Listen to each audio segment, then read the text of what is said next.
We live? Oh, okay. Live. We are on the air, and today I am joined with Taylor, also known as Cultural Boomerist on So, YouTube and Twitter. So, Taylor, how would you describe yourself for the audience? I'm not particularly good at describing myself. Um, I don't know. I'm black. um, I'm American as hell. Um, American. yeah, at describing myself. Mm. Um, yeah, I'm one of those people that's just like you ask me a question, I tell you. I answer almost anything. Okay, uh, so about like a year or two ago, you used to be right wing, did you not?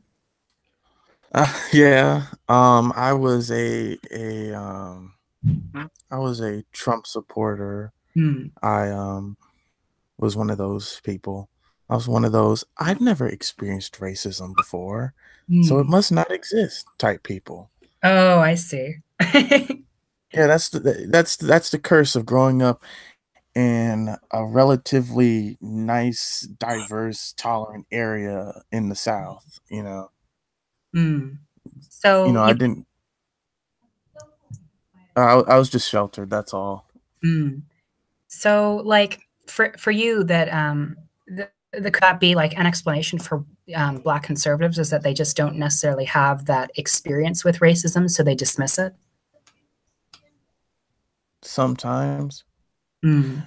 I can't speak for all of them because I don't know the mentality behind all of them. Hmm. But what I can say is that a lot of them are either flat out denial, or I can say that a lot of them probably feel like they don't fit in with the black community. So they go to, at least I know I didn't fit in at all.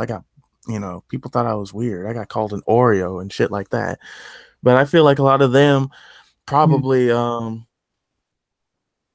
go to yeah, they go to like where like right wing circles, or they Yeah. hang around areas where they can feel accepted. Yeah. And um and if you are and if you toe the party line, you get a lot of positive feedback, a lot of Hmm. positive reinforcement. So yeah, we get like that. Mm. Yeah. I've heard it described as love bombing. How conservatives sometimes treat people in who might come from marginalized backgrounds who reinforce their viewpoints. They send them, a huge amount of affection. Yeah, I used to follow I used to conservative on Twitter, CJ Pearson. I Yeah. follow him because he's a young guy, and I was hoping that I could change him. Like, try to. Well, he has a massive following, so he probably never saw a thing Yeah. I sent. But I always felt like maybe he can just see what I'm saying to him, trying to from that. And then I just got to a point where I was like, well, he's just not going to change. He's getting love bombed by all these old ass conservatives who like that who like that he toes their party line. And it doesn't help, I guess it doesn't help that liberals and leftists are mean to him. The only Mhm. reason I wasn't mean to him is because he's a kid. Yeah, That's like, it. isn't he like 15? It's like 15, 16. I Mhm. also was nice to him because I'm also tried not to be mean to him because he's from Georgia. So, you know, I'm automatically nicer to people if they're from certain parts of the country. Yeah. Um, I just wondered, like, could love bombing be something the left could take on? Because I've noticed that there isn't really that positive reinforcement that goes on if you're a minority person in left-wing circles. It's just kind of be left-wing as opposed to rewarded when you're left. And it just kind of is the opposite. Like if you are, if you deviate from left-wing positions as minority, it becomes like you become like a target of like mockery. Oh, you know, you're an Uncle Tom, you're an Aunt Jemima, you know, you're a Blair White or whatever. Um, I think that love bomb. I think if we're gonna love people, show love to people, it should be we should be real with them. At the Mm-hmm. same time, I'm not very confident that the left is capable of that on a large scale. I think Mm-hmm. individuals within the left can do that, but the left is too focused on being preachy and woke. So of course that's gonna contradict any sort of kindness that they will show people. Yeah. But Yeah. like movements can change. Like the left is not in a very dominant position right now, but say like in the 60s, like it was the left that was preaching like this really positive message like, yes, there is a future and we are going to seize it. We go there. Like there was a lot of positivity. Like on the left right now, I don't really see that. I see like a lot of pessimism, like a lot of despair and a lot of meanness. Um, I think the despair, pessimism, cynicism. I think a lot of that is justified. It doesn't appear like it feels like we take a one step forward and five steps backwards. yeah. Um, Yeah. it all Mm-hmm. also with like social I think that progress. Oh, go ahead. Go ahead. with oh sorry. um so yeah, it's true. We are living in a very difficult time, but we we also have to vision Yeah. I and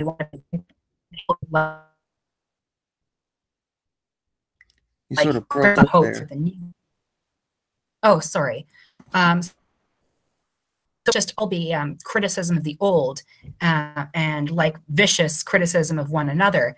It has to be more than that. It has to be hope for anything. Even if like the institutions, especially in America, like are really not friendly to left-wing causes. I think if you work with the individuals, if you work with the people who surround you, and you just, you do your bit to live a better world every single day, then the world will be a better place, even if it's just a tiny bit. I think if everyone tried a little bit harder to live a version of the new society they want, and miserable about the one we live in right now, I think we'd see a lot more change.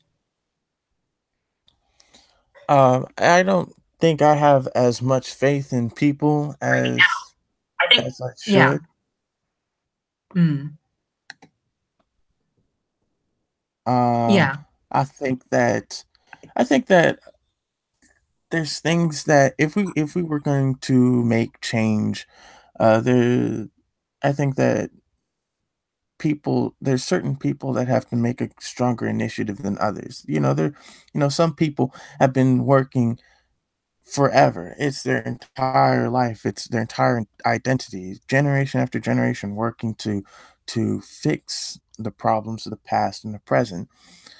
And the people that they're trying to work with won't do shit. So it gets to a point where you have to where the onus on change becomes less about us and more about them. I can't expect queer people to continue to bear the brunt of these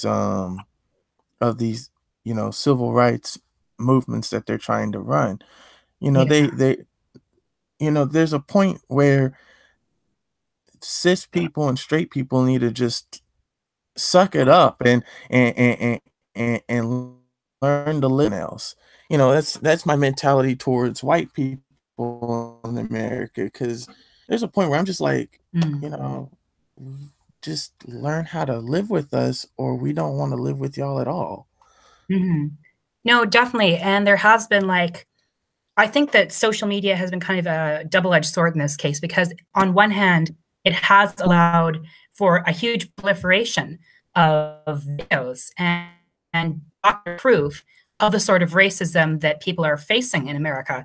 But on the other hand, it's also been a tool for the alt-right to mobilize as well. Like YouTube has become a huge platform for like alt-right YouTubers like James Alsop, Lauren Southern, and they have hundreds of subscribers. You know, people like David Duke are allowed to have YouTube channels and just, you know, preach hate nonstop, 24/7. Yeah, and So it, I think that that leftists generally don't have the motivation to make videos, or and this is sort of more sympathetic to my position. They don't want to deal with mm, the horrible harassment that they experience. You know, there were a lot of liberals who stopped making videos or changed their subjects entirely because mm, of right wing mass targeting and abuse and harassment. Uh, mm, Destiny, for example, I loved watching his debates because you know I'm one of those people that doesn't believe in debating fascists, but he would do it because he's smart and good at it, and I liked watching that. But he stopped. He stopped because I don't remember his exact reason, but I think he got harassed a lot and got mm. flagged a lot. Yeah. Like the one video that I like barely did, like it wasn't even on the alt-right, it was like on, you know, Hitler's leanings, whether he was socialist or capitalist, that got flagged. And, you know, it got, you know, you can't comment on it. So it was kind of like, of my videos, it's the one that's limited. So it is interesting how the alt-right is using these tools to kind of shut down these sorts of conversations. Although, like, I agree with you personally on debating fascists. I don't think it's worthwhile. And honestly, like, as a white person, it feels kind of arrogant, as if, like, why is this something that I should do? Other people get to live in, you know, this country. Like, that to me is something that shouldn't be under debate. And Well, it's kind of that I have to debate it at all. well, you as a trans person also are on the line. If these fascists got into power, you would be put in significant danger. So, in essence, it wouldn't really be arrogant on your part because you are also advocating for yourself. Hmm. I suppose I didn't think of it that way because, you know, like someone like me, it's not necessarily like, I suppose because I'm, you know, pre-operation, it is kind of obvious that I'm not as I present. But the danger I think is worse for those sorts of people. Anyway, I just like there's all sorts of reasons why I don't debate fascists, but that to me stuck out as the biggest one. Like I thought of it as like a kind of, I don't know, like I just saw it as so arrogant and even think that it was something to entertain. Like when I'm debating someone, I normally entertain their way of thinking, and because I think that's the only honest way to do it, is to consider that your opponent might have some validity. I don't think it would be it's too dangerous for me to consider the validity of fascism. So I just analyze it from afar, you know, critique it from afar and kind of make fun of it. Because modern fascism is is dangerous, yes, but also in some respects ridiculous. it, I think authoritarianism, period, is ridiculous. I you have if you if your entire you know position can be can collapse if some just by oh shit I can't speak right now. If you're The problem with authoritarianism is that um your position can be your position can collapse simply by asking why. Why I do this Yeah. a lot that annoys people because I do it mostly when it comes to like prices. Why does this shit cost $5 when it should cost probably about $3? The same thing works with ideologies. Why should this why should this work this way? Why do we need to set up a government this way? Why do we need a government at all? And some, some positions can be justified. If you can't if you can't justify your position, then your position is either weak or you don't know enough about your position or you're not confident. There's Mhm. a lot of reasons why you have to be able to justify your positions. I can justify most of my positions, most of them. Yeah, that's definitely true. Like, that's the one thing with like fascism. Like, why? How can you justify like this massive totalitarian state, which is going to drive out all people who look a different way from you? And so the way the alt right does it is by kind of creating this narrative of white victimhood, of like, oh, white people have always been the oppressed ones. We're being oppressed. Like it's actually a genocide right now when other people move into our country. Like this is violence against us. And to save us, we need this authoritarian state. And I don't know, like personally, I find like the idea of white genocide and white oppression in America to be like, or even in Europe, really, to be a ridiculous idea. It Like, is. Like, well, the funny thing is that white people are still 70% of the American population. Even when you mhm, subtract the Hispanic whites, it's still 60% it's still over 60% of the population. White mhm, folks ain't going anywhere. Uh, so unless Trump presses the big red button, we ain't going no place. We'll be fine.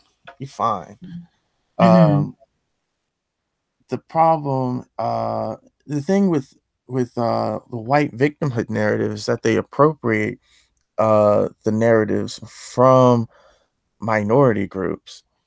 Like mhm, it's so obvious. They like any minority group can honestly justism and with can logically justify separatism.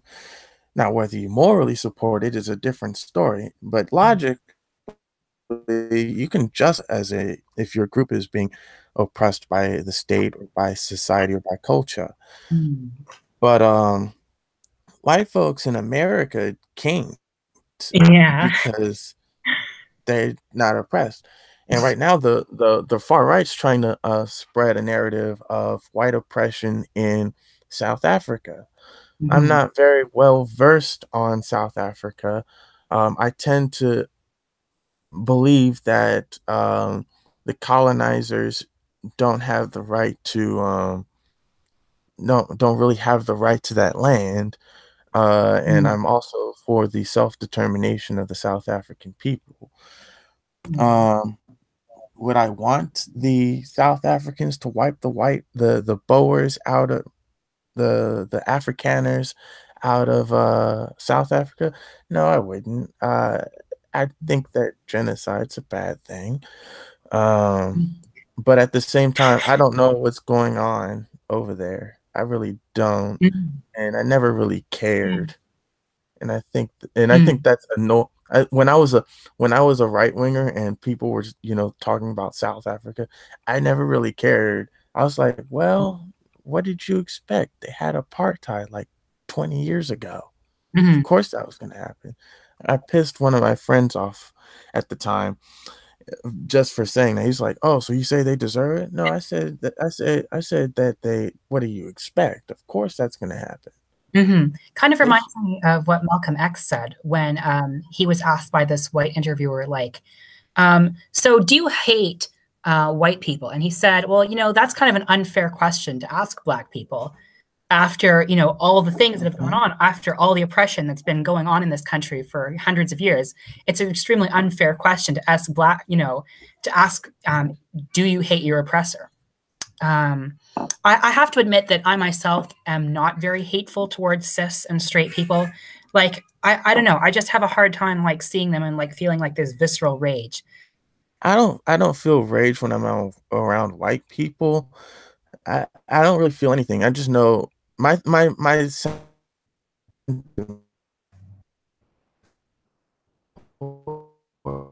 course they did. It's really my mentality. I just sort of grown to expect negative things, and I get genuinely surprised or when I see, genuine genuine anti-racism from white Americans. Mm. All of them are racist motherfuckers, but you can't tell. Some of them will be your friend. Some of them will be your friends, and Mm. then they'll stab you in the back when you fall out of line. Mm. Sometimes they're your neighbors and you get along with them, but if your son is playing music too loud, the police show up because Yeah. you disturbed someone who could honestly just fuck off. I truly believe that loud ordinances are just bullshit. That noise ordinances, sorry, are just bullshit. I think that they tried to pass one in DC recently, uh, Mm. protest. It's why you don't gentrify places. If you don't if you're gonna I have a weird view when it comes to assimilation. Mm. Uh, I personally don't like it, but I expect it. Uh, if I'm gonna move to a predominantly white neighborhood, I'm going to behave in a way that does not get me killed in a white neighborhood. So I'm, Yeah. gonna not act suspiciously. But Mm. shit, I dropped my cord. But my But if white folks are gonna move to a black neighborhood, they need to just get used to the fact that black folks are very friendly and talkative and social. They the and growing up around white folks, that just wasn't the case, and I knew a lot of white people were not that social. They did not, unless you lived in the deep South, you didn't really see a lot of white folks who would say hi to you in public, Mm. unless you knew them. But Well, that's a shame. Like in Canada, people do say hi.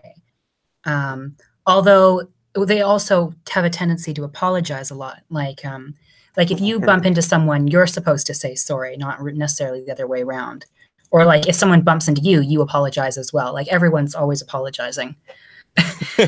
in the South, everyone's really friendly.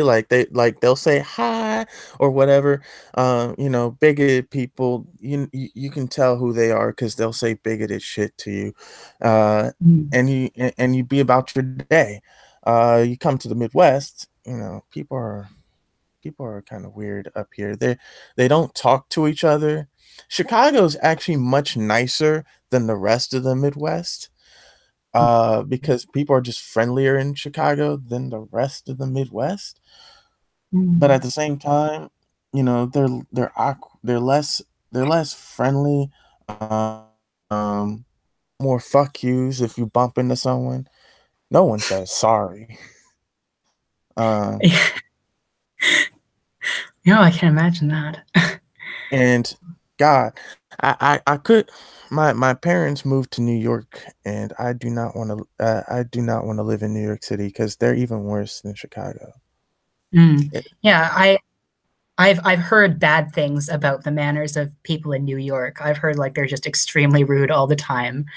yeah, Um, that's Northerners for you. which is a shame because like I don't know, like if I had to live somewhere in America, it would probably be like I don't know, like top of the list would probably be like somewhere like Washington D.C., which I think should be like kind of expanded.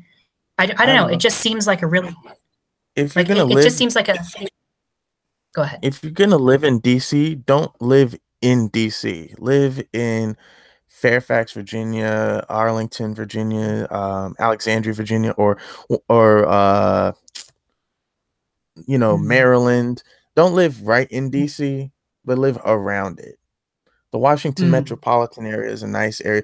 It's cheaper than living in the city, but it's still expensive to live in Northern Virginia and Southern Maryland. Yeah. Well, here's the Um, thing. Like, I think DC should be a state, and I think that they should like expand it to include all the suburbs around DC and a bit of countryside beyond that. It just seems a bit weird to have like this chunk of America that's like the chunk of the capital, and then the rest of the city is separated from it and in another state. Like it's just kind of a strange concept. Australia does that as well. I mean, technically, Ottawa's kind of like that because half the city is in Quebec, but um, it is a um, bit of a weird situation. so DC is um DC used to be shaped. Have you ever seen the map of DC before? No, I don't think I have. I'll show you because it's an interesting story surrounding why it's shaped the way it is. Hmm.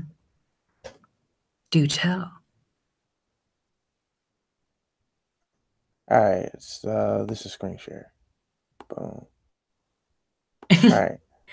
So DC used to be shaped as a complete, square or diamond, right? Yeah. But in 1861, when Virginia decided fuck the Union, it took a bite out of DC, Mm. and so now it has that. So now its borders are on the Potomac River. The reason why DC Mm.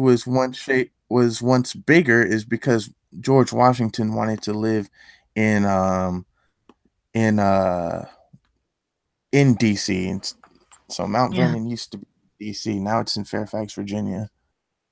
Mm. It's Yeah, a and pretty.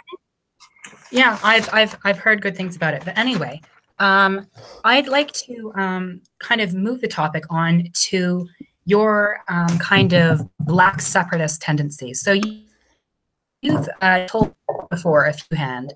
Sorry, I heard it a few times from you that like kind of a solution for you for racism in America would be to create kind of this black nation in the South, including a few states. I can't remember specifically which states you wanted, but could you Mississippi, elaborate? um, Louisiana, Mississippi, Georgia, Alabama, North Carolina, South Carolina, and Virginia. Hmm. Okay. So, um, so like, what about the separatist solution is appealing to you? It seems generally logical. Uh, next year will be the 400th anniversary of when the first black slaves came to Virginia in 1619. Um, the first black slaves actually were indentured servants because they had converted to Christianity. Yeah. Slavery really kickstarted in the 1630s, but that's a whole another tangent. Mm. But when you really think about it, you know, we've been fighting and struggling to have equal rights and equal treatment and a relative well-being in Yeah. in America. We wanted to feel like we belonged here. We wanted to know that white folks will generally treat us as well as they treat each other. And Yeah. things got a little bit better, but not really. White Americans really don't want to change. They Mm. I find anti-racism uh I find anti-racist movements to be a bit of a waste of time these days Mm. because it's basically to me a to me it comes across as begging the white man to be nice, Mm. Yeah. humiliating. I, I I'll put it this way: when I was still a right winger, um, Hmm. I I wanted to do whatever I could to impress my right wing friends, and whenever and when things started to fall apart and my friendship started to deteriorate, I tried my best to get them to like me again, and it sacrificed a lot in me, and I eventually came to the point where I realized that it's a waste of time and it's pretty humiliating and kind of pathetic to beg people who obviously do not like me to like me. And I Mm. sort of and that's sort of my perspective on race as a whole in the United States. It looks like black folks are trying to it looks like colored people in America are just trying to beg white people to be nice to them, to like them, to accept them. And it's just a waste of time and energy. Black people, we're still poor because we don't own shit. Mm. We have every ability in our own selves to build our own businesses. But we've been conditioned to think that white shit is better. The only thing that white businesses got that black businesses don't got is that white businesses charge less. That's it. Black bus So Go ahead. yeah, so when it comes to owning business, it's interesting. It somewhat reminds me of the whole women CEOs thing. Like, I'm not really interested in women CEOs. What I'm interested in is letting people make their own choices. And I think that you'd probably get a lot more black managed businesses if socialism came about, if the black working class could vote on their managers rather than having it be assigned by some bigwig in New York City or something. Um, I but um I wouldn't. I think that black folks need to wait before they have socialism. Uh, Capitalism is a very necessary step before socialism, and unfortunately, black Americans don't have the capital that capitalism produces. Capitalism does exactly what it's supposed to do, but all the capital in the black people, they go to work and they get paid, but their money Mm, leaves the community almost instantly. Meanwhile, you have other ethnic groups, mm, their money stays in their community for a while because they own their own shit. mm. They own their own businesses. And because they own their own businesses, their communities can bring themselves up because they have a little bit of an economy that keeps their money in their community. Black folks don't have that Okay. anymore. We haven't had that since the 60s. Mm. And So yeah, that's another interesting thing about you is that you see American relations as kind of deteriorating since like the 40s. I see, I think that they are I think that in some ways they're better now, but I think that integration has screwed the black community up royally.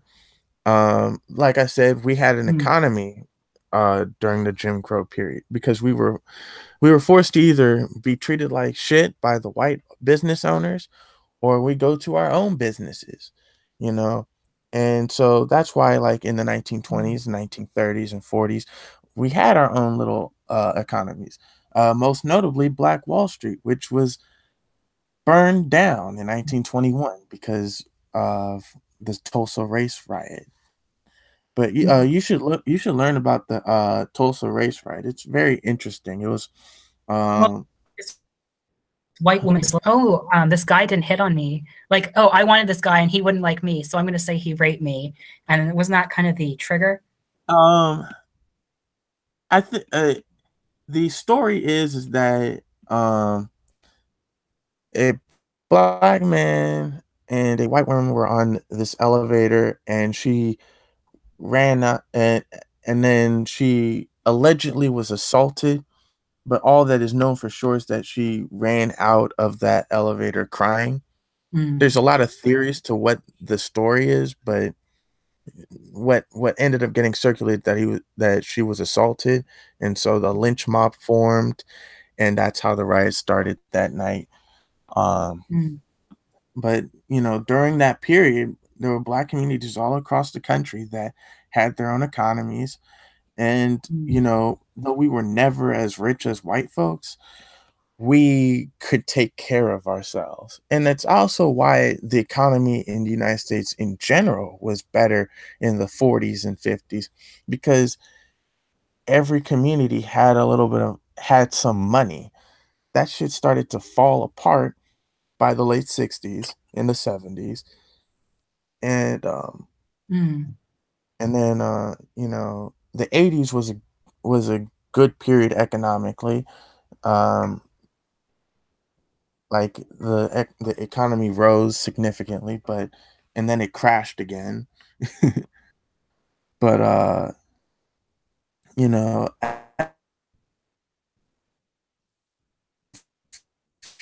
had a strong economy within their communities, and the I think that the unintended side effect of the end of Jim Crow was Mm. the collapse of black ownership. Hmm. So, yeah, that's interesting. What do you make of the Huey P. Newton quote? What I don't want is a no black capitalism. What I need is socialism. I'm That I think that's Fred Hampton. Yeah, it could be. Sometimes I get things mixed up.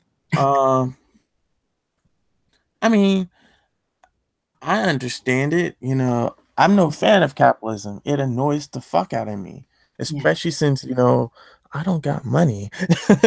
but but at the same time, I recognize that leading a socialist or syndicalist revolution is just not going to happen right now, and I don't really want it to happen right now. You know, Mm. um, I really don't want it to happen right now. I don't think the left's Mm. ready for it. And Mm. if a left, let's say some by some miracle, socialists were successful, like it was a successful revolution. Yeah. Anarchists aren't going to win. The libertarian socialists aren't going to win. It will be the Marxist Leninists. It's always the Marxist Leninists. It's Yeah, always the tanks. and then there'll be the purges that will come afterwards. Um, Yeah, we'll just be the Soviet Union, only America style. Hmm. Although there is something to be said about like there is a start. Maybe it's not the biggest thing in the world, but there is a start of revolution, libertarian social movements in the global South, places like the Zapatistas in Mexico or in Rojava in northern Syria and Kurdistan. Um, and in Nepal and in India, we are starting to see, genuine aren't necessarily so wedded to the idea of authoritarianism and dictatorship as a means to achieve anti-capitalist ends. Of course, once these revolutions occur and, government, new governments are put in place, Mm. intervene. I was Yeah. just throwing shade at him. Yeah, like it's an interesting idea that maybe that the only way to stop America from intervening and ruining socialism abroad is to have socialism start in America. I'd rather not have socialism. I'd rather have syndicalism. I Oh. don't trust, I don't really trust socialism. Hmm. I like, I still like market economies. I still like having, I still like, I still appreciate consumerism. I appreciate, I appreciate a lot of things in capitalism. Okay.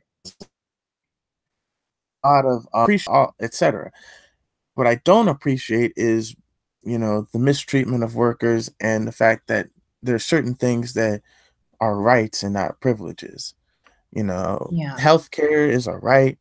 Uh, everyone insurance. I think that, if I were to set up a government, really the only thing that people would have to buy Hmm. is food.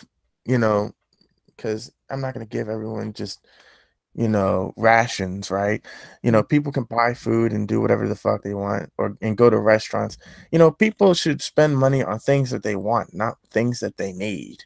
Mm. That's an interesting idea, and I don't necessarily like money as something that is interesting debate among socialists. Like Marxism personally was in favor of uh, labor rations replacing it, which seems to be somewhat of a controversial idea. But even Marxists admit that there is something that there are good aspects to capitalism, and they do prefer it to the previous systems of oppression which replaced it. The main aspect of socialism that I see as the most important is the question of ownership. Who will own these? The labor of the workers. Will it be the working class itself, or will it continue to be a small group of elites dominating the economy and exploiting the labor of other people to turn a profit? Um, I'm thinking business is really all that's turned into cooperatives where the profit where people are working for themselves instead of working for some shareholders who don't care about the workers. Imagine if Amazon got turned into a cooperative. Yeah, I'd certainly be spending a lot more money. Like I've stopped buying anything on Amazon because of ever since I heard of the dreadful treatment of the working class that Amazon does, like the abysmal way it treats its workers. I just can't, like, morally I can't spend it. Like I understand like some people, like mobility forces them to use that sort of service, but personally I can't do it. But you know, you know who one of my favorite people are? My favorite one of my favorite people is Huey Long. He was the governor of Louisiana and a senator, and then a senator for Louisiana. Um, he believed that there should be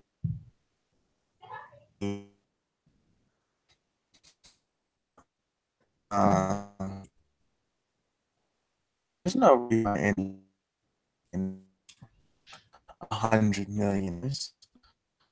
Uh, there should be a cap on that. A cap on someone owns, and the rest of that to helping the people. And this delusion that a lot of capitalists have that the are the hardest working people. And they're to build the business from the start, but then that's not how they got rich. That's not how they stay rich, I should say. So you have someone who's a super micromanager, they're not really working hard. They're just, investing, and they they turn their companies into bureaucracies. Yeah. Corporations are our bureaucracies, and the more you compartmentalize your business, the less work you actually do. Yeah. You think I'm gonna be upfront. The president of the United States doesn't really do that much. I mean, the current president, especially not. He's spending time. He spends most of his time sucking Putin's dick and golfing. Golfing is the big one. Yeah. Yeah, Donald Trump is a bit of an embarrassment, but but I don't know. Like, I don't like Donald Trump, but the reaction he's provoked in the Democratic Party, I find, is something also quite annoying. Like, they seem to just, like, a lot of these people seem to just believe that racism, sexism,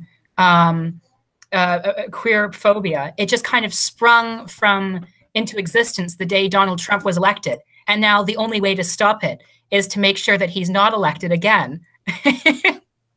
That's liberals for you. No surprise there. No surprise there. These people still think that Hillary Clinton was a good candidate, and I'm almost 80% certain Trump will either win again, or the Democrats will win. Will choose their neoliberal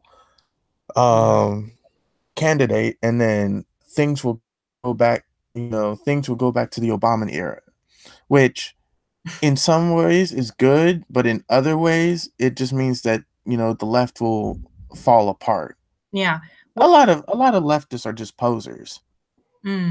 Well, I think like there is a danger of like assuming that the people you're arguing against are posers, but definitely like sometimes I get the impression like the people I'm arguing with are not very serious when it comes to their desire for radical change in society. Like they don't seem to think things through.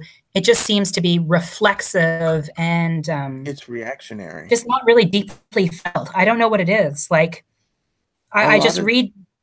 Yeah, go ahead. a lot of these people are reactionaries in their own right. Like they're not, they're not Nazis or anything, but their whole reason for being being leftist is a reaction to the far right showing its ugly face Mm. again. And Mm.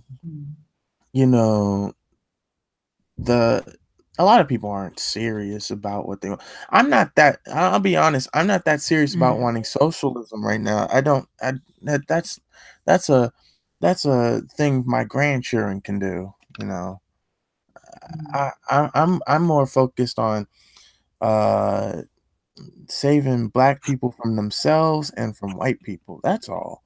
But Mm. I can't. We can't save black people. Can't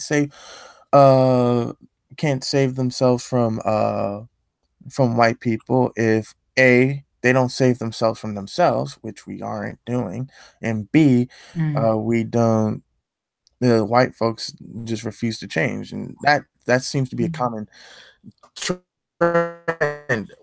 Don't want to change. The Mm. most liberal blue Democrat voting people will still call the cops on me Mm. or my brothers. Yeah. Well, I think that there's it's just they I don't know what it is. Like it is confusing to me why anyone would want to call the police on that, knowing how dangerous it is, unless there was some sort of vindictiveness, like some sort of racist animus within them. And You I've noticed people who, on other subjects, are quite left leaning when it comes to racism. Like I used to have a friend who was extremely good on all sorts of issues, very, very left wing. But on race, they just kind of collapsed into this nonsensical fear of immigration and like dislike of the Somali community in my country. And it was just bizarre. Like I don't know why it happened. And it just seems to be a trend over and over. I keep running into these people who it's either they'll be like pretty hostile and aggressive on racial subjects, or they'll be, I think this one is almost worse. They'll be kind of like posers. Like they'll say, oh, I care about Black voices. I am such a wonderful ally. Look at me. like But Calvin? really, at the first chance, they'll, dude, stop tweeting him. Stop. No.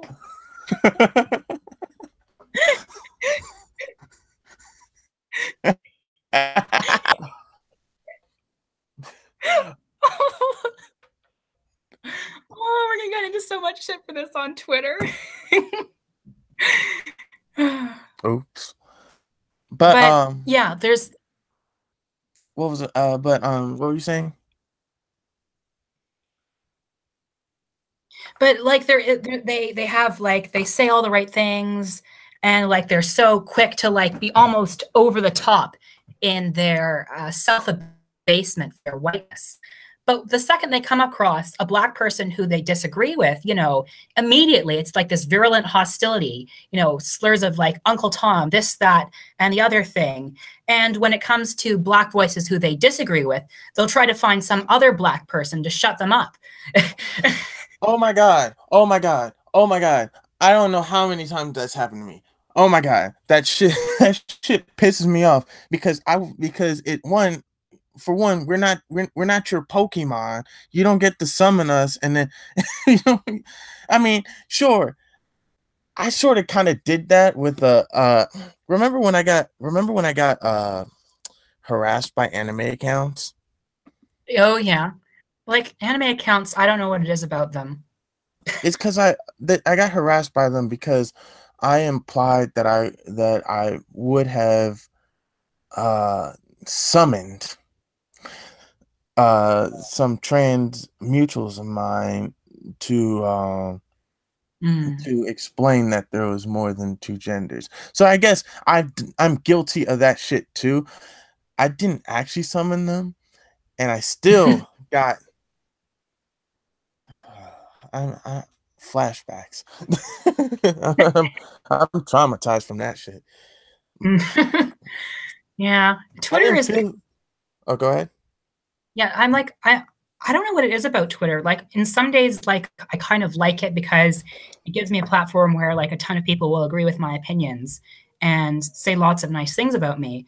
But on the other hand, uh, it's just like this den of like people who will find you and just be extremely nasty and virulent in their disagreements, and they'll never let up, and they have no intellect whatsoever. They're just like these walking mollusks, like these they're like they're just nothing is in their brain, but they still want to repeat it over and over and over again. Why? Just shut up, go away, You know, leave me alone. But they find my account and they spread their nonsense. it's like for me, my biggest complaint about Twitter, other than the fact that they keep fucking with me, and not in a good way, but the my biggest issue is, I feel like nobody looks at my posts. I feel like it'd be nice if I'd be nice if some more people would retweet my shit sometimes. I feel like I make posts and it's like I'm screaming at a wall because a lot of people don't react, don't interact with them, and that's so sometimes I'm just like posting about something. Nah, I'm not gonna do it. Half the things that are I used to post like everything on my mind, but now I don't really post as much because I don't feel like people, comment or care. So yeah. Mm, But but yeah. Well, the thing with that, Taylor, that I think that you have a tendency to post like a lot, like a lot. Like I'm going down your page and I'm like 30 new tweets from Taylor. I'm like, whoa, wait, what? Like I do a maximum of like 12 tweets a day. Um, 8 of them are just retweeting someone else's content. Sometimes like I'll respond to various articles I'll come by, and then 4 of them are original tweets. I retweet I a spread the lot day. more. I retweet and quote tweet a lot more than I make original tweets. Uh, Mm, yeah. yeah. But Like go ahead. yeah, so I see like original tweets I do per day, so they get maximum traction. So people have a chance to see them. If you tweet too much and then make a short original, it will be overwhelming for your audience, so it won't have the chance to pick up traction. I find that odd because I feel like when I make, I feel like my tweets would get buried by everyone else's. That's why I say a lot more. That's why I make a lot of threads and stuff like that. So Mm, people will see what I'm saying. But yeah. earlier you were referencing uh the liberals, and their hostilities on race and whatnot. Um I honestly think that that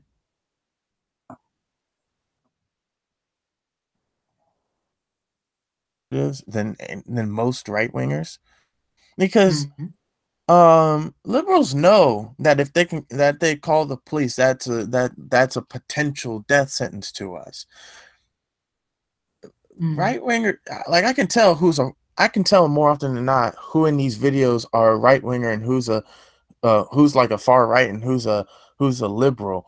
The liberals will call the police more often than not, and the the far right people, they just go on racist tirades. That's what they do. They harass, they go on racist tirades, and then they be on about their business because right wingers they you know right wingers when they're racist, it's really more, they're not afraid of us the same way liberals are. Liberals are terrified of us. They are terrified. mm. Well, the thing with those videos is that I think the panic of the liberal people is because they have not they don't actually live around Black people. They tend to live in areas that are by class very isolated from where most Black people live, so they have extremely limited experiences with Black people. Whereas the racist right and the non-racist right tend to live around lots and lots of Black people, so they're not afraid because it's something they see every day. It's not a new experience to them. But for these sheltered people, you know, in their entire life in an upper middle class neighborhood in like Portland, Oregon, or something, seeing someone who is a different skin color to them is a terrifying experience because on a superficial level, they are supportive of anti-racism. But when it comes to this actually physically living it and experiencing it, it's something they haven't ever had to do. And it's terrifying. It's this terrifying new experience. And that's why I've always like hated kind of the upper middle class. I don't know, like I am myself upper middle class, but I don't know. I always find it to be the most racist and just in general, like the worst demographic, even when they say they have progressive positions. It's less to do with experience.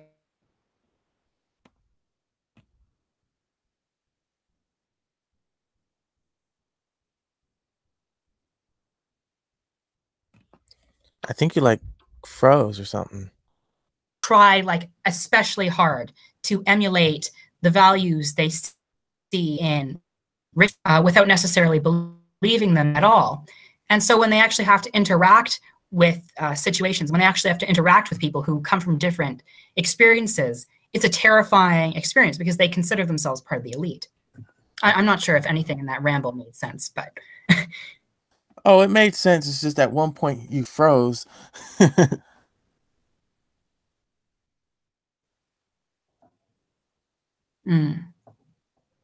like might be a little bit of a delay between America and Canada. mm. Yeah. Well, Canada is an interesting country because, like, I'm not sure how racist it is because first of all, I'm not the best person to judge that, and second of all, like, I live in an extremely progressive city. Like, Ottawa is the capital of Canada, and capital cities, and it's also a university town. Like, there's like 3 different universities, and they're like pretty like they're some of the most prestigious universities in Canada. So it has all those things that make a city extremely progressive. Government town, university town. But on the other hand, like I've noticed that the two communities I've noticed that seem to get the most racism out of all of them, it's not like necessarily the communities that are, like say Indian community, like Indian as in from India, or not like the Asian community, like Chinese, Vietnamese immigrants. The communities that seem to have it the worst in Canada are Native people and the Somali community. And the reason these communities seem to have a huge problem is because they're dealing with a mentality which I like to call the racist's bargain. So what the racist will do is that he'll say, okay, I will agree to overlook the fact that you look different from me. However, you have to make it easy for me. You have to speak impeccable English. You have to dress as I do. You have to act as I do. And, in terms of what you like in cultural norms and all that sort of thing. But if you do not fulfill the racist bargain, then I'm sorry, I'm okay. It's fine for me to hate you. And that seems to be the big thing that's impacting the Somali community in Canada, and especially the Native community. Like, they suffer so much. Like, it's dreadful because they live. And here's the thing, like, they don't have to, like, they do suffer from the whole, like, police violence and unfair trials like Black people in the United States do. But even worse than that, like, they don't even have in their communities up north, they don't even have like the basic supplies of like food, medicine, education. All of these are like luxuries up there in the north, and nobody cares because they never see them. And they just kind of consider Native people to be like these annoying whiners at least the unprogressive parts, or even like privileged. Like the most heated post that I ever had in terms of these race issues was a post I did about how the underfunding of water in Saskatchewan might have caused an outbreak of influenza among Native children. And like the reaction was dreadful. Like, I mean, I had of course, the few conservatives, they're like, well, I don't necessarily think that's the case. And I'd show the statistics and they still be like, well, you've proven to me that this is the case, but I'm still uncomfortable because, I'm a privileged person. So I'm like, okay, whatever. But then I actually got actually genocidal people who believe that Native people deserve to die because of their skin color. And I got people who believe that Canada is a reverse apartheid because Natives get tax breaks. Like, it's just so stupid. And it happened on none of my other tweets and issues talking about race. So it just, I don't know, it just kind of opened my eyes, I guess, to what Native people in Canada have to go through. Ooh, reminds me of this country, Uh, the Native people in this country, we don't really talk about them that much. So I'm a little unsure of Mm, a lot of the things that they go through. yeah. Um, and I could educate myself, but I am a little preoccupied with my own people stuff. That's not to Mm, disrespect them. It's just yeah. I put my own people first. Well, you got to love But it. at the same time, I'm just like we don't ever talk about them except when there's like a pipeline being built. Yeah. Um, well, the pipeline struggles are issues in Canada as well. But like Canada, Yeah, like they're also not kind of talked about, but everyone does know that that they went through a cultural genocide, that there was a deliberate attempt to exterminate Indigenous culture in Canada through the use of these residential schools where all the Native children had to go and learn how to be, European manners and to speak in a European way and cut their hair in a European way, and just kind of to discard all their traditions. And yeah, so whenever, sometimes when it's coming up with dealing with that past, Native people come up, but mostly it's a similar situation. The suffering that happens to Native people kind of continues in the background. Like, I don't know how to describe it. Like, I like it's like I don't know. It's like imagine like you're in like this nice party and there's like classical music going around and everyone's happy, but just outside of that there's a fire, and if you open the curtain just a bit, someone will like grab your hand and like, no, close that. We don't want to look at that. That's what it's like dealing with Native issues in Canada. uh, man, my Twitter got bombed just now. It just got nuked with notifications. What the heck? It's Is it the libs?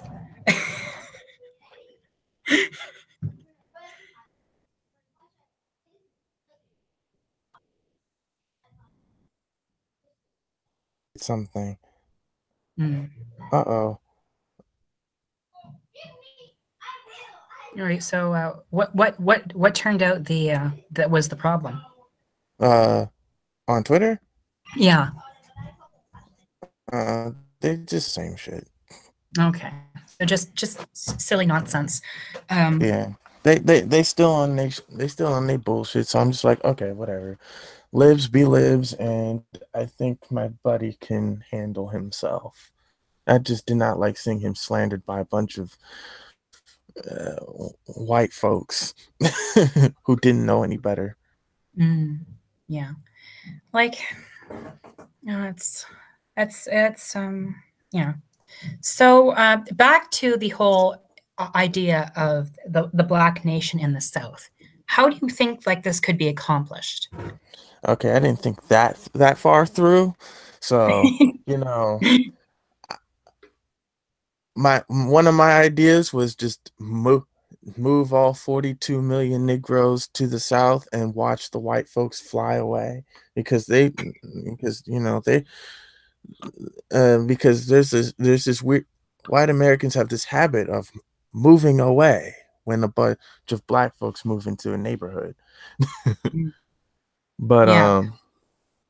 Or like black people are forced out when white people move into the neighborhood and then the prices rise and gentrify. hmm but at the same time, you know, I'm aware that it's not gonna that if we were to form a the country that I'd form, it's not gonna be 100% homogenous black. That's ridiculous. I'm not a Nazi.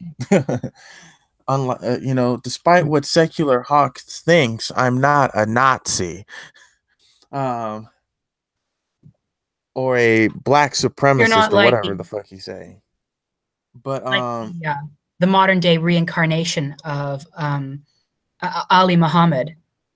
I don't even know who that is, to He's be the honest. leader of the Nation of Islam.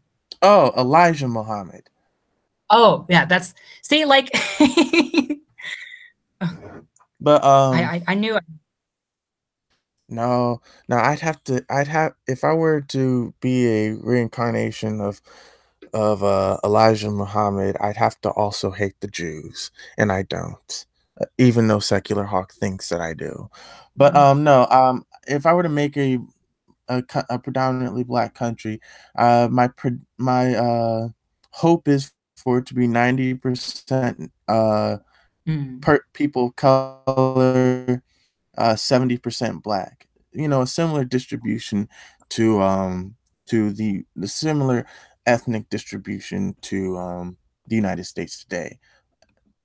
I okay. I, I don't. So I'm wondering how would you negotiate? Sorry. Say that again. So how would you negotiate with the original inhabitants, the South? The native peoples. How would you negotiate it with them? Like, okay, this is now going to be a black nation as opposed to what it was before. The original peoples, as in the Native Americans, or as in the white folks that live there currently? Like that term.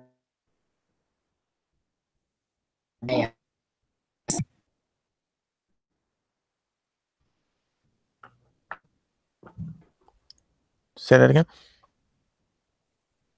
What I was talking about was the Native Americans. Oh, How I would leave them alone. I mean, that's their native land. I'd just leave them alone. Let them do what they do. Let you know they probably have. I'd let them have autonomy, whatever it is okay, that they need. yeah, but like it is their negotiate. Once white people have left or somehow, how will you negotiate with the original inhabitants of the land that now, instead of the land and up to them what happens to it, how will you negotiate it that it should be the land of black people and what happens to it is what black people want? Black folks were brought here against our will. We don't know our culture, we don't know our ancestry. We're a mix of hundreds of different ethnic groups Mm, from Africa. We are our own ethnic group, born native on this land, because we have been created. We are Our ethnicity is created by Americans as a product of slavery and Jim Crow. It is hard for us to it would not be logical for us to completely repatriate to Africa, because we really wouldn't know where to go, and we would have to assimilate with their culture instead of uh, being able to. bringing our culture that we created here in America. And Mm, I think that while the Native Americans are entitled to the land that they, were born in, et cetera, et cetera, I don't think that they mm, are a large the white folks nearly wiped them out. Mm. and I don't think they're going to recover from that for it. If let's say we decide to repatriate to Africa, and the white folks decide to leave the South, right? Yeah. The native tribes that are native to that area, the native nations, ethnic groups, tribes, etc. Mm. It would take them several hundred years to repopulate back to back to what they were if they do that. Um, I feel like I'm rambling. I Mm. don't think that I it's hard. It's hard because we don't. I don't feel this is gonna anger a lot of black. This is gonna anger a lot of Pan Africanists, but I don't feel like we belong in Africa. That's Mm. not the. The Africans sold us to the white people. Mm. We mixed. We created our own culture. Unless you know, contrary to what a lot of black folks abroad like to think, black Americans have their own culture. We've built our own culture. We are our own ethnic group, and our ethnic group was created here. I don't see anywhere else for us to go. We could repatriate means, changing our identity, and I'm not willing to do that. Mhm. Well, that the whole point of your separatist scheme is to preserve that unique identity that Black people have. And I will admit that Absolutely. I have tremendous admiration for African American culture. Um, I think it's wonderful. Like it's just so exhilarating. So many great artists, poets, painters, composers, you name it. So many wonderful traditions have come out of the African American culture. And it would, like, if that culture was ever to fade away or be destroyed, to me, that would be like up there with like the destruction of Rome or something. Like it would just Shit. be such a loss to world civilization. But what my point is that would you try to make a deal with the original inhabitants of the South, or would you say that no, we've finished off with the white people. We're not going to bother with you. You know, you can have a tiny little corner of the South, but in the end, you are, it's our land, not yours. I I Hmm? am a colonizer, but at the same time, this people have been for the last 400 years. We didn't come here willingly, and Mm-hmm. I don't think we're going to go back to Africa. I don't really want to go back to Africa. Know what I mean? Mm. But I don't know, I just find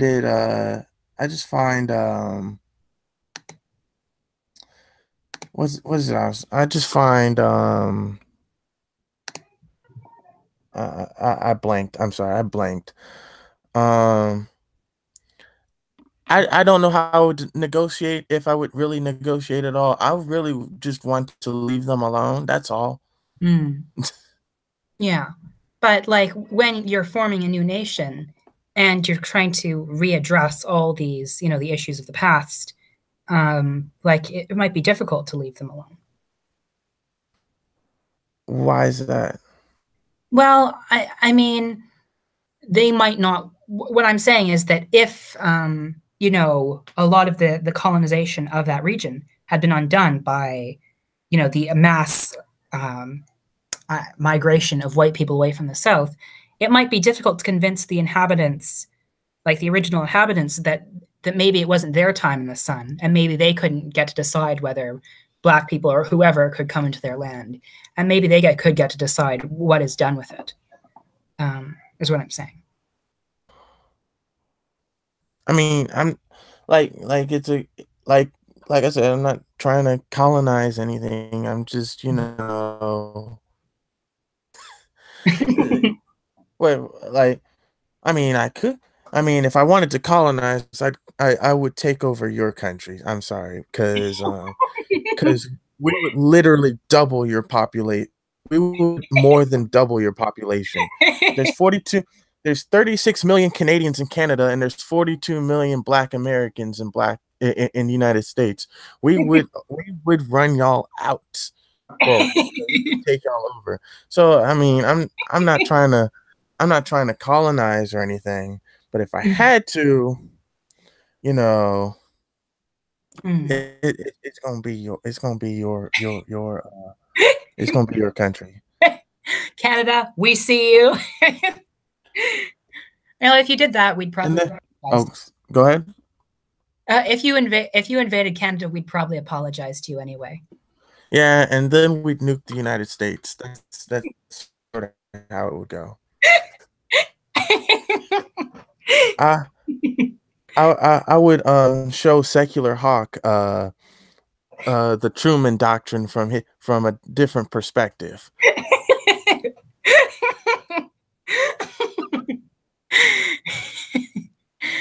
Hmm. Yeah. He's gonna, yeah, he I honestly feel like if we were to make a black country right now, right? Mm. And secular Hawk one day became president of the United States, he's going to try and invade my country. I know he would. That's the type.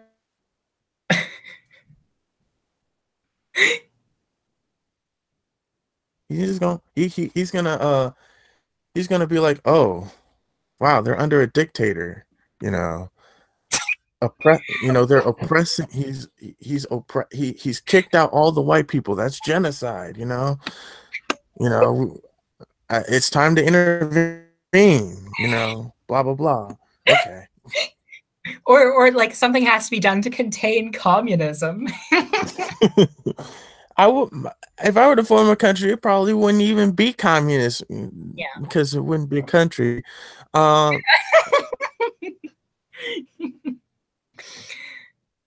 don't know. I would not be. I would form a country because I have an authoritarian side that likes to show itself when that I don't like to show. Mm. Um, Like like I Go you ahead. have you have like a mini black Stalin in your head. We'll see. I Nah, it's more like I would like to turn it into like become an emperor.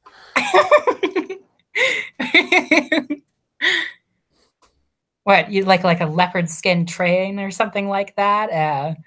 A jeweled crown, scepter with rubies. Uh, First, honestly, I'd wear a suit and a top hat. That's basically that'd be how I dressed. I would still be emperor though. okay. And you know, what's a good idea? In order to prevent my country from being invaded by the likes of secular Hawk, once it's formed, we're gonna kidnap him, and then you know he won't be allowed to leave the country.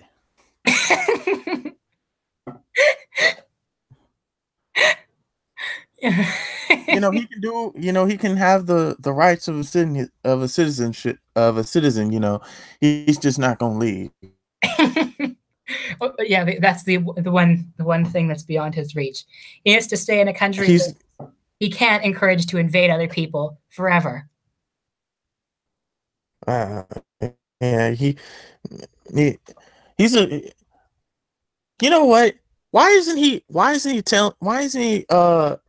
speaking of which, he claims that we should be intervening to stop genocide, right? Mhm. Why isn't he advocating we militarily intervene against Israel? Because he doesn't believe that Palestine is a nation. This motherfucker. Let, He back, doesn't believe Palestine has ever been a nation in history. So, like the Palestinians' movement for self liberation, self determination, sorry, is basically stupid, and they should give up. and that's why he's racist. But he don't. But he will never see that. Wait, I just discovered this group chat that y'all have here. Y'all been talking shit while I've been gone. While I've been rambling on. I think nobody's watching anymore. I don't see any. Oh, Uh, there's people watching. uh 3 loyal people are continuing to watch this train wreck as we ramble on and on. and But anyway, I don't see Owen, so he's gonna have I'm gonna have to have a word with him. yeah. Well, I'm sure Owen will come back at some other time and watch us in action. So, something else I wanted to bring up when it came to separation as a way to end racism. What do you make of the fact that, like, I don't know, like the reason I have difficulty seeing racial separation as the solution is because it has been somewhat tried in my country and is like completely massively backfired and failed. Like the two minority groups that are most separate in Canada, the Somali community and the native peoples of this country, are the most hated ethnic groups in Canada because people never get a chance to know them and see that they're different from the stereotypes, and that they have trouble recognizing that, because they just allow themselves to develop all these crazy ideas about them because they never get to know them on a one-to-one basis. And so what this results in is a lot of, pretty, unhelpful policies for these communities, having a lot of support in Canadian politics because they have so little participation in the system. They are so separated that that they become victims.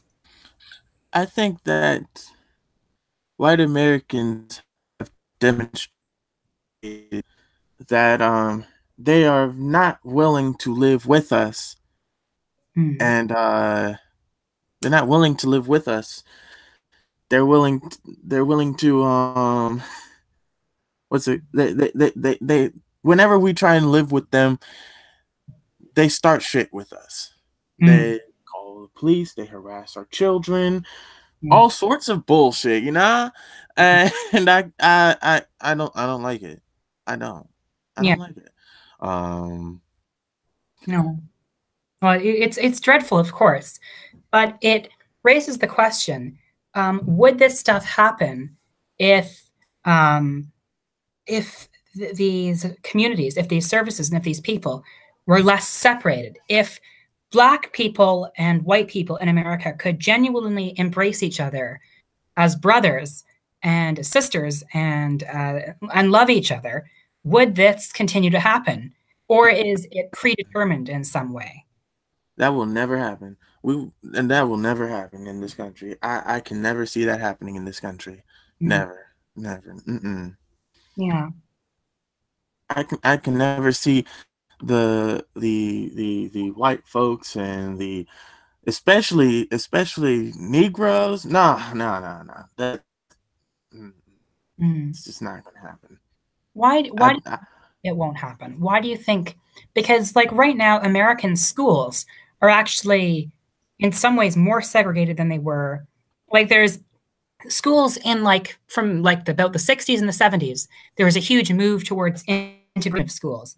But since the ending of the busing programs and since the beginning of the drug war and also a larger and large gap between where Black people live and where white people live in America.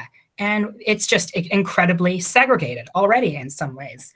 And in some ways, I wonder if that is the cause, is if the separateness of white people and Black people is why white people have this fear and hatred, is because they don't understand others, because they've never encountered them, and they fear them out of reflex. And if they were truly to live with them and to just be around them, they would see that Black people are wonderful. But maybe that's yeah. They don't Then, to know us. They move into our neighborhoods and then call the cops on us for being ourselves in our own neighborhoods. They don't try. They don't care. hmm, yeah, and maybe that's like maybe it's just maybe like white people like me have to like just push harder on these like the racist liberal types and be like, no, like you don't understand. Like you are just making these stupid racist assumptions, and you need to open your eyes. You need to understand like the world outside your walls. You can't treat these people like this. You can't live in this state of isolation and fear and hatred. And you need to just open your eyes to what these people are going through instead of just dismissing them as like welfare bums and thugs. Like, I don't know. Yeah, it's I'm just sorry. I'm just looking at Aspie's comments. Mm. He looks stupid. Yeah, this shit's stupid. Uh oh, Secular Hawk. He said the South mostly sucks, other than Virginia. While I appreciate your kind words towards the best state in the United States of America, the South is mostly wonderful, except when it's not. Florida is a shithole. There's there's a reason why I specifically left that state out of the black ethnicity. Your white folks can have that. Y'all can keep Florida. It's Florida's miraculous. where all the Florida's where all the crazy shit happens. You know, a news story is going to be crazy if the headline starts with Florida man or Florida woman. It's true. It's true. Though, fortunately, Florida probably won't be around much longer because we'll get absorbed into the sea. The only thing I'll miss from Florida is Disney World. Shit. Even that could probably be relocated to like Mississippi or something. That'd be so random. I think it would fit more in Louisiana or Georgia. Mm. I don't But know. Like randomly selected a southern state, and now that you think about it, it is a bit of a weird idea. Like imagining Disneyland in Mississippi. Especially if yeah, it was like nowhere in Mississippi. Like if it was just like they picked a random spot along the Mississippi River and said, okay, this is Disneyland now. I'm also looking at Secular Hawks saying race is a concept that needs to go, and I'm like, no, no, fuck that. Well, Fuck. like it depends on like what you mean by race. Like one thing I actually kind of want to debate you on at some point is race as a genetic marker, because like it's a very complicated topic. But race as a social construction, I am I'm like, to me, it seems weird. Like, why must Black people like lose all their identity? Why must Black people like lose all their culture and, the beautiful culture that they have? So we can live in this kind of blah, gray, egalitarian fantasy world. Like, I don't understand why Black people just can't be accepted while being Black. Why is that so hard? Why is accepting people for their differences so hard? Like, there's nothing wrong with being different. Like, being different is beautiful. Exactly. But I'm not the I really don't want to debate that issue. I Okay. have my opinions, everyone else has their opinions. I um Hmm. I think my opinions are correct, but so does everyone else think their own opinions are correct. Okay. It's one of those subjects where I legit snapped at Owen when talking about this. So I really couldn't have this conversation with you. I don't want to snap at you either. Well, I don't want you to snap at me either. I like you too much. Cause like exactly, I like you too, and you know, I also like Owen, and I snapped at him. So I can't have that conversation. Okay. I I think part of the reason that it angers me so much is that part of it is the fact that when you really think about it, saying that race is a social construct is kind of a cop out. Hmm. How It so? sure. The categorization of race is definitely a social construct. Obviously, there's more than, in my opinion, there's more than just 5 or 6 races in this world. Mm. Um, I believe that there's more than one. There's more than one black race. You Well, know, if we're going off of like genetics, and going off of metrics like haplogroups and other kind of genetic qualifiers, there's something like 350 races, with 250 being in Africa, if that's what you want to call. I mean, it just, the genetic differences seem enough to necessitate those categories. It just kind of seems arbitrary to me. But anyway, let's change the topic before you snap at me and like call me just whitey. Call me a cracker or something.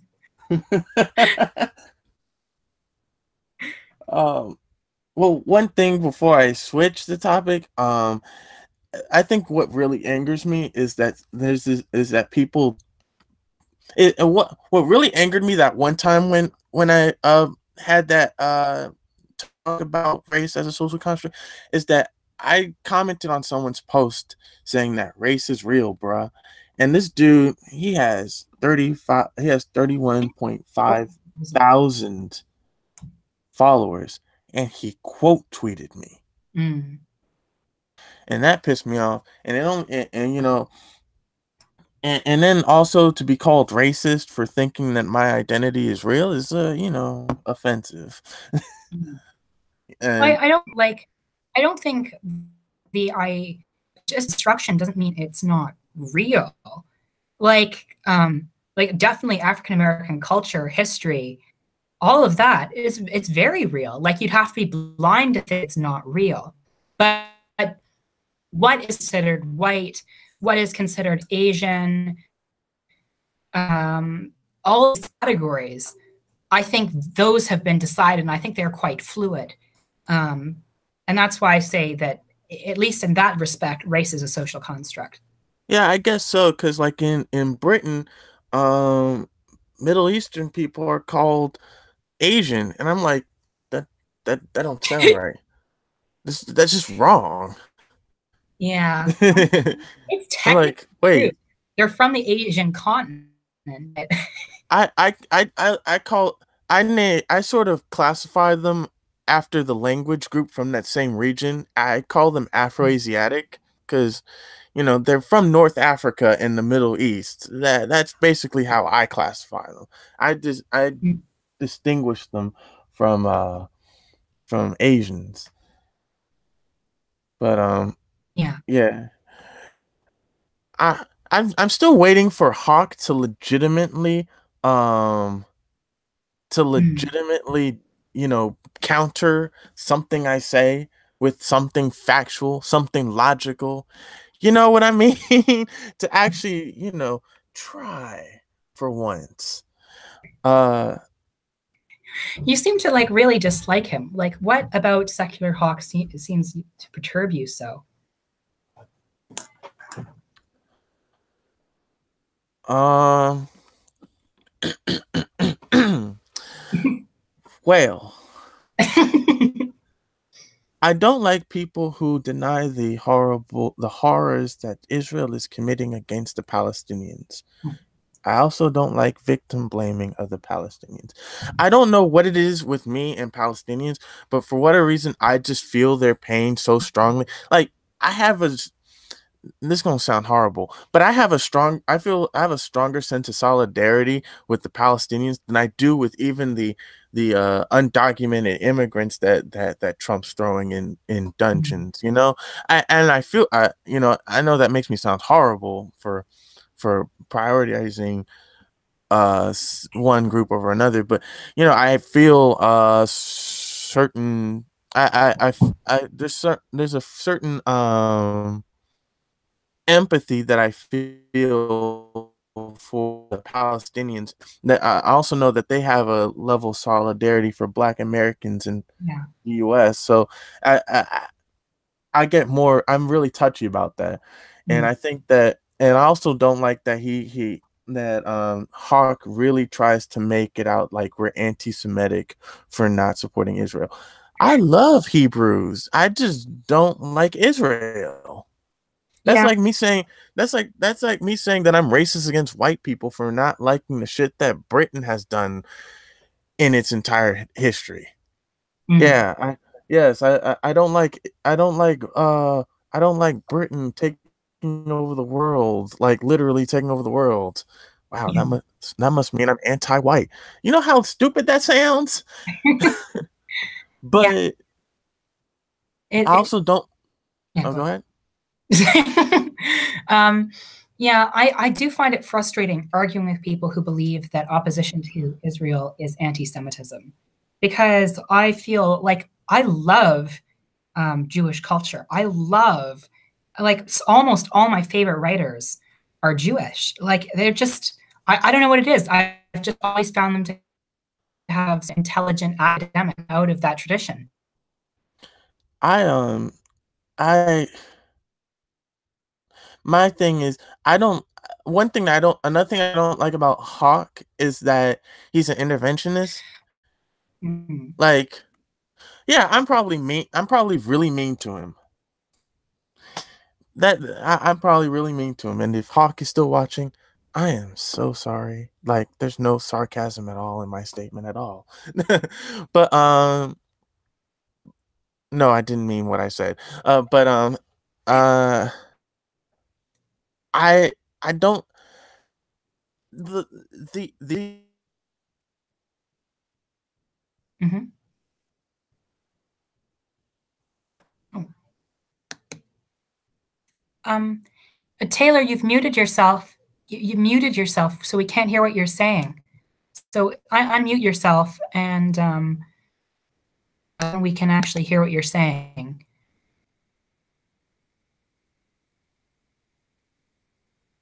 about. Oh,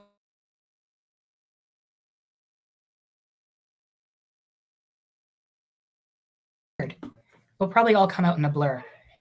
I'll just be patient. Yeah, I don't know. This is really bizarre. Um,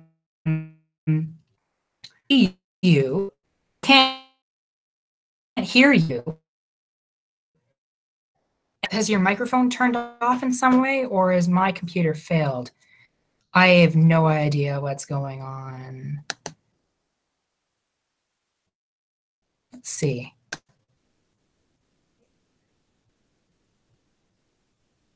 I might have Can you to. hear me? Yes, I can hear you now. My microphone disconnected. Okay, yeah, that must Yeah, you know whose have been fault it it. is? So, Obama's. thanks, so Bob. Exactly. What the hell am I looking at? What's this?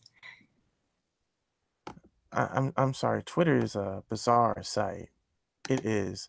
Just look at this. What is this? What is this? It's this weird new meme. The sarcophagus juice, I think, is some reference to that Egyptian discovery where they thought it would be Alexander the Great, but it was just a family of mummies in a weird red liquid. Gross. I don't like. Yeah, that is weird. I have no idea why they're doing that. That's just bizarre. But you But know, I guess there is such thing as a white culture after all. You know. uh, anyway, um, Ooh. I'm curious what.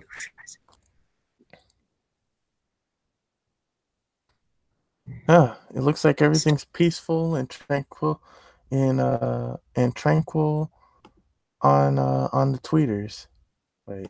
the tweeters. So anyway, Yeah. about anti-Semitism, like I'm very much against anyone who tries to blame the actions of Israel on the Jewish people. Like there are so many Jewish people who are fighting really hard against what Israel is doing in Palestine. And I think like if you attack a mosque in like Canada or something for the actions of Israel, that kind of makes you like a hateful person. You mean a Especially if that synagogue? in Israel. You mean a synagogue? Yeah, synagogue. Why did I say mosque? I'm such an idiot sometimes. Like this whole stream, I've been being a complete idiot and completely getting the names wrong. I said Elijah Muhammad was Ali Muhammad.